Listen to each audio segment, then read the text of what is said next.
हम वंदना ठाकुर समस्त मिथिलावासी के प्रणाम करै छी।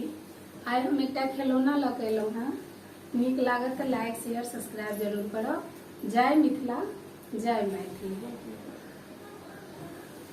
नाच नाच रे देवर तबले पर, नाच नाच रे देवर तबले पर, नाच नाच रे देवर तबले पर।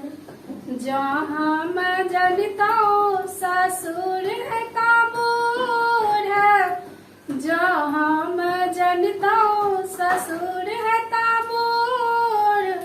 पठैबतौ मैं हटिया मांगैबतौ हम गुड़ तबले पर।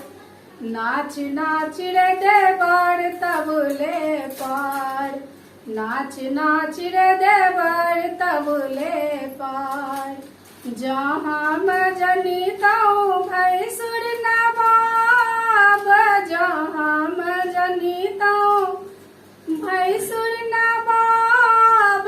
खोलता हूँ खिड़की हम करता हूँ जवाब तबले पर। नाच नाच रे देवर तबले पर, नाच नाच रे देवर तबले पर।